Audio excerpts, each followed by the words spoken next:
Dans cette vidéo, je vais vous parler des couleurs spécifiques de la gamme Mission Models. Et je vais commencer par vous parler de la teinte chrome. Donc dans les couleurs métalliques, il existe aussi dans cette même série incorporée à la gamme Mission Models, donc de l'or, gold et du laiton brass.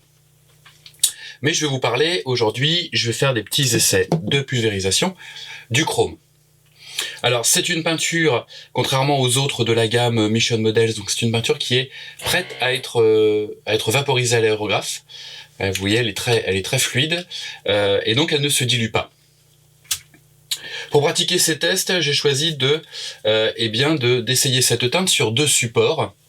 Un premier support noir brillant, donc j'ai utilisé l'après dédié pour le chrome, le Gloss Black Base for Chrome, que j'ai appliqué directement en le diluant avec 3 parts de diluant pour 10 parts d'après.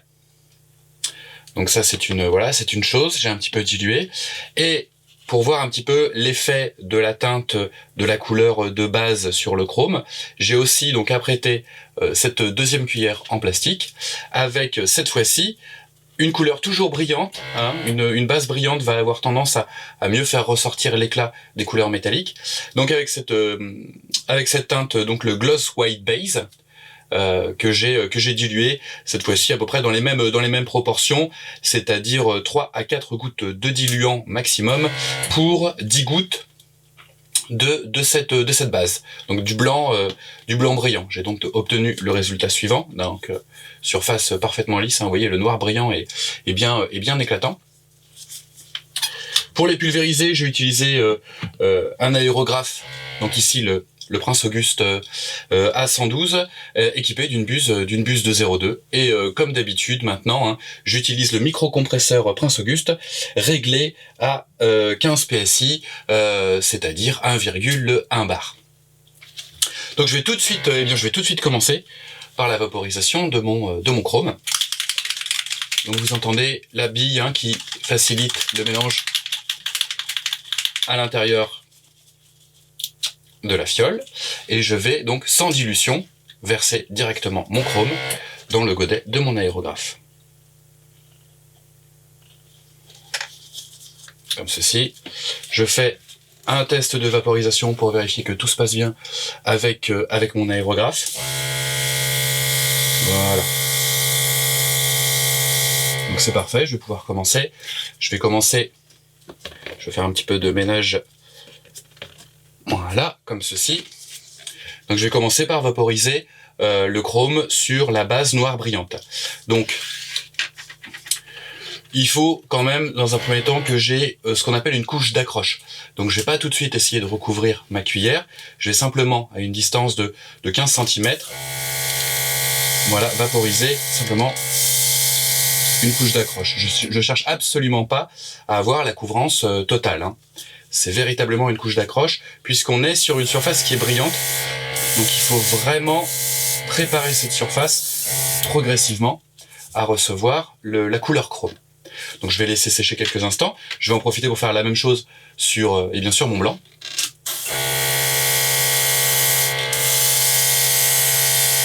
Ouais, c'est très léger, j'applique véritablement une couche très fine.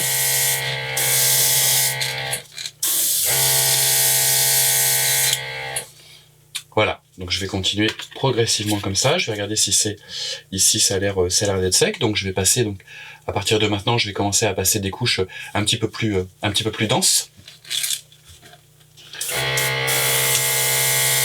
Vous avez vu, je me rapproche un petit peu. Voilà.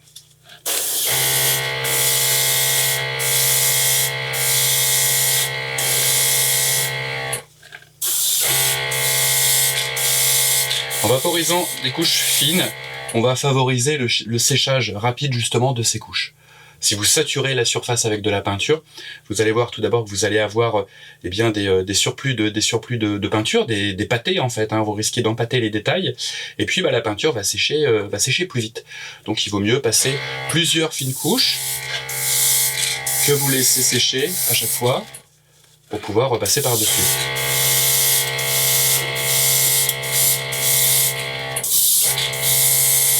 Voilà. Donc ça, cette vaporisation-là compte pour une deuxième couche. Vous avez vu un petit peu le principe. Donc là, on va laisser sécher. Je vais revenir donc sur ma cuillère, ma cuillère blanche, pardon.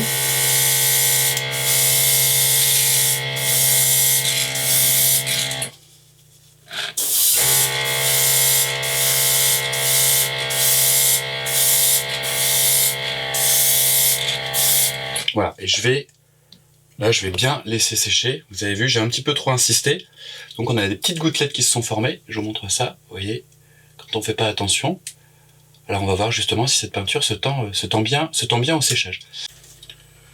Donc j'ai laissé sécher cette première couche, hein, enfin cette deuxième couche après la couche la couche d'accroche, hein, donc c'est vraiment une deuxième couche.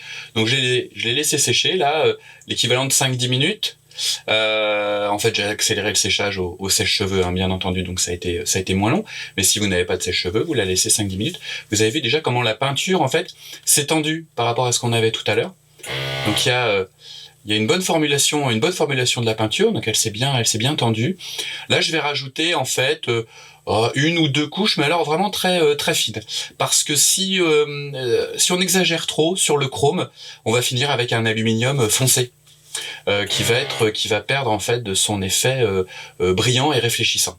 Donc là, vous voyez, c'est quand même pas mal. Ça permet aussi, vous voyez, de distinguer la différence de rendu de la teinte chrome en fonction qu'on est sur un apprêt blanc brillant ou sur un apprêt noir brillant. Alors j'imagine que par exemple sur un avion, ça va être très intéressant puisqu'on va pouvoir jouer sur du pré-ombrage, c'est-à-dire qu'on va pouvoir peindre certains panneaux en blanc brillant, d'autres en noir brillant, et simplement ensuite en venant pulvériser des couches de couleur métallique, eh bien on va conserver, vous voyez, un effet de différenciation des plaques sans avoir à gérer des masques en post-ombrage, à reprendre certains panneaux, à trouver différentes teintes aluminium, dur aluminium, white aluminium, etc. Donc ça peut être sympa, hein. Je pense que pour tout ce qui est exhaust et choses comme ça, hein, tuyère, je veux dire, ça peut être sympa. Donc là, je vais rajouter, eh bien, des brouillards de chrome. Vous voyez, pas trop insister. Je viens juste, voilà, vaporiser légèrement. Alors, je n'ai pas nettoyé ni mon aiguille, ni mon aérographe, hein, depuis le début. Donc c'est une peinture qui est plutôt fluide et qui ne crée pas d'amas de peinture, hein, de peau qui pourrait obstruer au niveau de la pointe de l'aiguille de votre aérographe. Donc maintenant que je l'ai dit, je vais quand même la nettoyer pour éviter de projeter à un moment donné. Voilà. Pour la nettoyer, il suffit de prendre un petit peu d'eau. Hop, et puis vous connaissez maintenant la démarche, hein, je l'ai déjà fait dans pas mal de vidéos. Voilà, vous venez un petit peu essuyer comme ça. Vous pouvez aussi utiliser un petit coton-tige. Vous faites attention. La pointe étant, l'extrémité de l'aiguille étant assez fine, je vais juste utiliser le pinceau pour éviter de la tordre. Donc on laisse sécher encore 5 minutes et puis on voit le résultat final pour cette couleur chrome de chez Mission Model. J'ai laissé sécher mes cuillères. Donc vous voyez un petit peu l'effet l'effet chrome attendu, il est bien là. Voilà, et puis je me suis prêté un petit test avec donc une autre teinte, hein. Donc dans cette série sur le nuancier, il y a trois teintes. Alors après il y a d'autres couleurs métalliques, aluminium, etc. comme vous avez ici, voilà, mais qui s'utilisent exactement comme les autres peintures Mission Models, donc avec la même dilution et l'ajout, si vous le souhaitez, du fameux additif polyuréthane dont j'ai parlé dans la vidéo précédente. Je vous mets le lien en haut pour l'utilisation justement du polyuréthane mix additif dans les peintures Mission Models, qui leur permet d'être beaucoup mieux tendues, beaucoup plus résistantes. Donc ça c'est vraiment, je reviens sur voilà, ces trois teintes, elles sont un petit peu particulières dans la gamme, un petit peu spécifiques. Le chrome donc s'utilise sans dilution. La couleur or, gold, s'utilise sans dilution également. Hein, c'est spécifié de toute façon sur l'étiquette, hein, c'est quand même bien précis.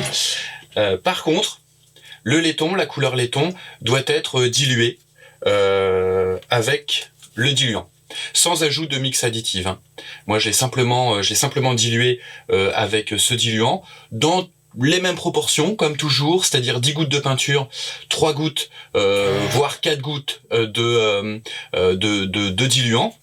Et je vais vous montrer, j'ai obtenu, je me suis un petit peu amusé, j'ai obtenu voilà ce résultat avec la teinte laiton. Donc c'est plutôt pas mal en appliquant toujours sur un après noir brillant, hein, toujours il est où? Il est ici. Hein, j'ai utilisé le gloss black base for chrome. Et puis j'ai vaporisé donc une première couche fine d'accroche, et ensuite j'ai vaporisé 2 couches, hein, de manière un peu plus rapprochée, hein, sans non plus saturer la surface. J'ai bien laissé sécher à chaque fois 5-10 minutes, hein, ou alors 2 minutes au sèche-cheveux. Et on obtient ce résultat qui est plutôt convaincant. Ce que je vais faire par contre maintenant, c'est que je vais laisser durcir. Eh bien, je vais laisser durcir ces 3 cuillères d'une certaine manière. Je vais laisser durcir ma peinture 8 à 12 heures, et puis je reviendrai dessus pour voir si on peut, si on peut les polir pour gagner encore plus de brillant. Mais on voit déjà là, je regarde en même temps que vous en fait avec mon écran de retour, et il y a une belle nuance, hein, entre les deux chromes, suivant qu'on est sur du blanc ici ou sur du noir brillant. Et ça, ça peut être très intéressant pour jouer de nuances différentes sur un modèle en utilisant pourtant une seule teinte de chrome. Donc ça c'est plutôt sympathique. Pour ce qui est du nettoyage, eh bien le nettoyage se fait à l'eau, hein, simplement. D'accord. Et puis, pour un nettoyage approfondi de l'aérographe, utilisez votre technique habituelle. Si vous avez des ultrasons, un bac à ultrasons comme moi, vous pouvez utiliser le bac à ultrasons. Et si vous avez l'habitude d'utiliser un nettoyant pour aérographe, ou alors de l'alcool ménager, des choses comme ça, eh bien continuez d'utiliser ce type de nettoyant. Sachez simplement que pour un nettoyage rapide, avec les Mission Models, de l'eau suffit amplement. Donc j'ai laissé sécher ces couches de chrome et de laiton pendant une nuit, donc l'équivalent d'une dizaine d'heures. Je vais venir maintenant polir ce chrome avec un tissu. Vous voyez, alors c'est un tissu à polir de chez Tabia, hein, mais n'importe quel tissu doux fera l'affaire. Et je viens comme ça gentiment polir mon chrome. Vous voyez, ça se polit très bien.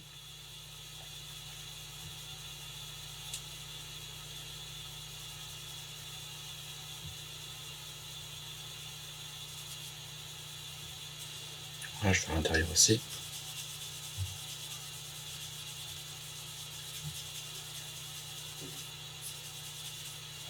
Voilà, donc on arrive à obtenir une belle brillance, ça se polit très bien. Donc ça, c'était le chrome sur une base noire brillante. Maintenant, je vais passer au chrome qui avait été appliqué sur du blanc brillant.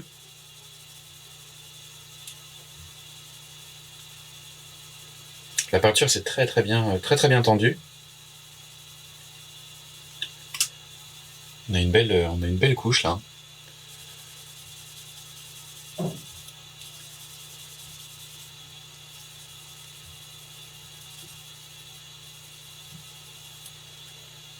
Voilà, donc ce qu'on obtient après un petit polissage avec un tissu doux. Je vais faire la même chose sur le laiton.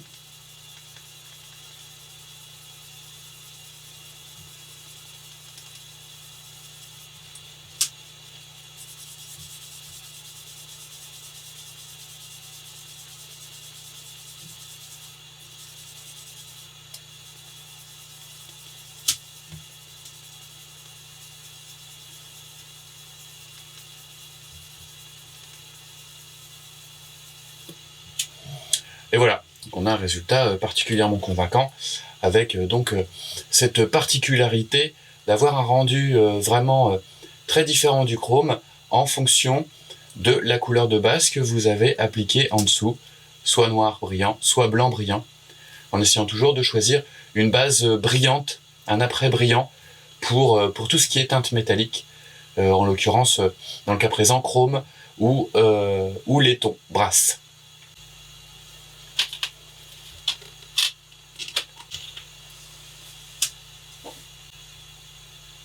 Pour savoir où trouver cette gamme de produits, il te suffit de cliquer sur le lien qui figure dans la description de cette vidéo. Si tu aimes mes vidéos et que tu veux en voir plus, je te conseille de t'abonner à ma chaîne YouTube Chronique du Blindage en cliquant sur le bouton Subscribe et en actionnant la petite cloche pour être averti dès qu'un nouveau tuto, une nouvelle revue de détails, de montage ou même un banc d'essai sera mis en ligne. C'est encore gratuit, donc profites-en.